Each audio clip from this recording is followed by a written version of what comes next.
guys, what's up? It's me Mr. Tawdar. Welcome to my another brand new video.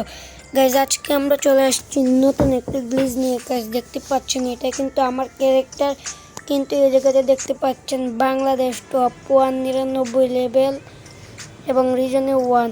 আপনারাও কিভাবে আপনাদের আইডিতে এরকম করবেন মানে গ্লিচের সাহায্যে।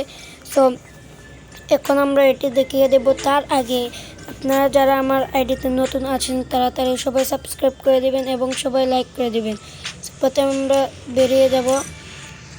এই যে গাইস, এটা কিন্তু আমাদের প্রোফাইল দেখতে পাচ্ছেন, এটা কিন্তু একদম আমাদের প্রোফাইল, আমার নামও এবং আমার ড্রেস আপও কিন্তু সেম।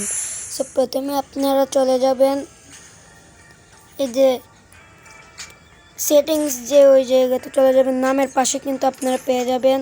তারপরে গ্লোরি টাইটেল, এই জায়গাতে যাওয়ার পরে হাইয়েস্ট, এই জায়গাতে টিপ দেওয়ার পরে কিন্তু গাইস লিডার বোর্ড শো হবে। এই জায়গাতে চাপ দিলে কিন্তু লিডার বোর্ডে চলে আসবে। তারপরে এই জায়গাতে রিজনে চলে যাবেন। তারপরে এই যে বাংলাদেশ টপ 1 দেখছেন, এই জায়গাতে যে প্রোফাইল ভিউ করার জন্য একটি জায়গা আছে, ওইটার মাঝে টিপ দিবেন। টাচ করার পরে এই যে এখন ক্রসে টিপ দিলে কিন্তু দেখতে পারবেন আমাদের সেম ক্যারেক্টার, কিন্তু এই জায়গাতে মাঝে নাম কিন্তু লেখা বাংলাদেশ টপ 199 লেভেল এবং গাইজ আমাদের ক্যারেক্টার সেম রিজন 1-এ দেখাচ্ছে। সো গাইজ আশা করি ভিডিওটি ভালো লেগেছে, যদি ভালো লাগে সবাই লাইক করবেন। তো আজকের ভিডিওটা এই পর্যন্ত, সবাই ভালো থাকবেন, সুস্থ থাকবেন, আল্লাহ হাফেজ।